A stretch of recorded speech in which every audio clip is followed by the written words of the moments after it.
Welcome to Germany. My name's Gavin Plumley. I'm a cultural historian and the series advisor for the Philharmonia Orchestra's Weimar Berlin, Bittersweet Metropolis. Over the next few months, we'll be guiding you through the exciting and sometimes treacherous era of the Weimar Republic. And it all began here, in the city of Weimar, exactly a century ago.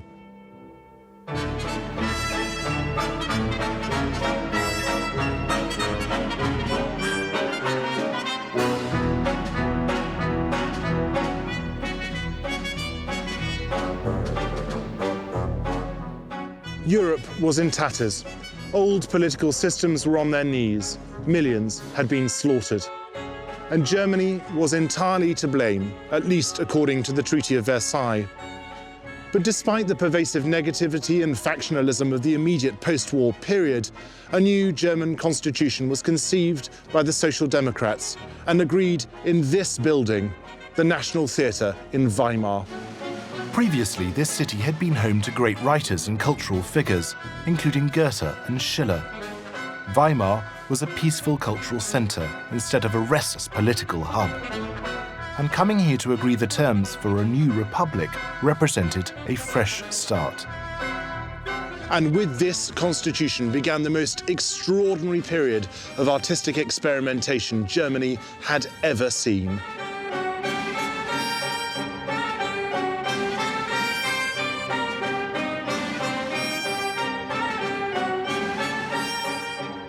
The experience of the First World War really changed Germany completely. Before that, it had all been up, almost a sort of triumphant story. A provincial, relatively poor country became strong, became technologically advanced, highly educated, had the most important artists and scientists, and Germany was going places. Germany was going to the top of the world, which incidentally its neighbors looked at with great suspicion. And then this brutal caesura of the war, millions of people killed, many, many more people traumatized, and everybody losing this glorious future they had been going towards and coming back to a country that was defeated, that was poor, that was almost ungovernable, and whose values had almost evaporated overnight. This shift from an old imperial world to an urgent democratic one, as well as the move from agrarian to metropolitan, was not achieved without difficulty. The city was an uncertain place, but it was also a major new focus for the artists of the age. That was certainly the case for cinema, which had a meteoric rise during the Weimar Republic. First with silent films, and then with talkies, the art of filmmaking flourished in Germany between the wars. And it had a diverse and often divided society to draw on. In the aftermath of World War I, it was a time of revolutionary turmoil and inflationary chaos, so people tended to spend what they have and live in the moment, going in search of new thrills and sensations, of which cinema was a major supplier. Film was the new technological medium for a new machine age. It epitomized urban modernity, the speed and motion of the big city. It was like a dream factory for a new mass audience, including a growing class of urban white-collar workers, many of whom were women. A shift in stylization occurred around the mid-20s, which had partly to do with the growing confidence of the German film industry. Following the success of the so-called expressionist films, they felt they had a strong product.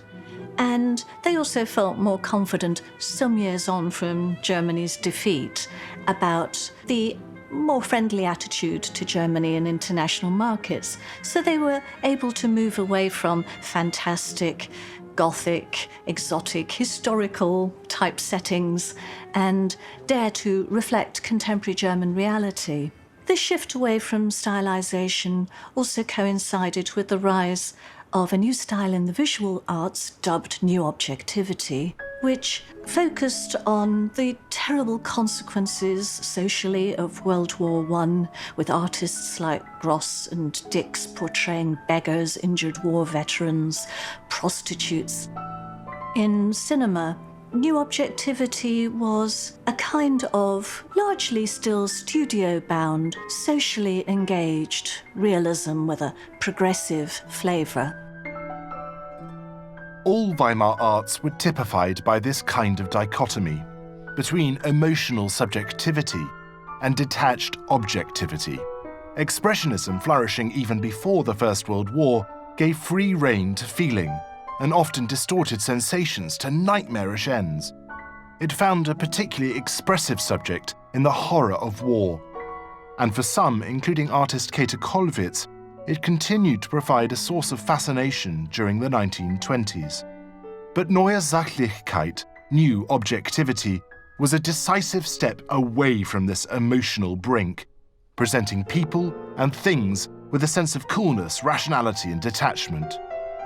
It was typified first and foremost by the art of figures such as Christian Schad and Jan Mammon, but it also found potent archetypes in the work of a new art school founded in Weimar in 1919, the same year as the Constitution was adopted. Well, one of the responses to the cultural collapse that had happened was the Bauhaus, was the idea that here was this movement that was extremely functional and austere.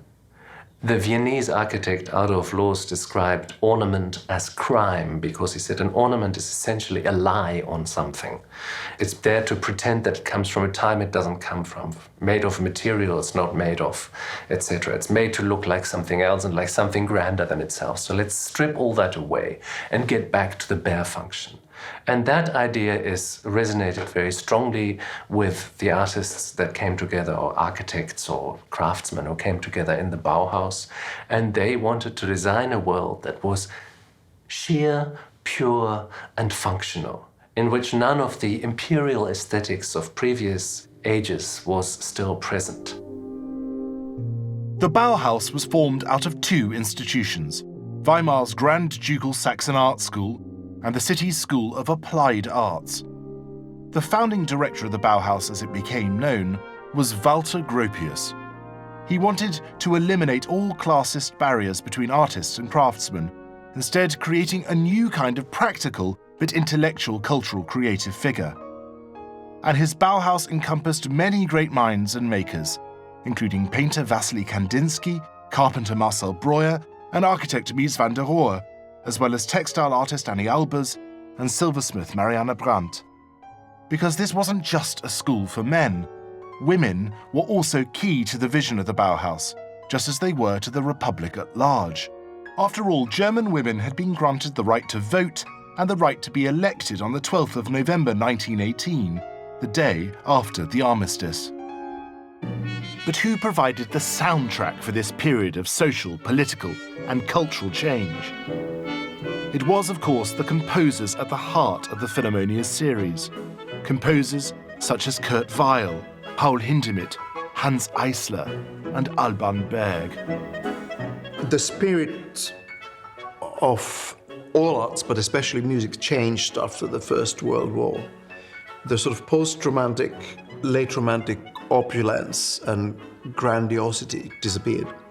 And composers were more interested in smaller ensembles, music that would have a social function. I think it was Hindemith who launched the term Gebrauchsmusik, utility music, music to be used. There was a lot of humor. Life in Berlin and in Germany generally must have been incredibly hard in the 20s with the inflation and all the problems that people had to resort to humor. At least you could laugh at things. So for the first time since, I would say, Mozart and Rossini, we're witnessing kind of funny, truly funny operas and truly funny plays. And so the human expression expanded quite a bit in those years.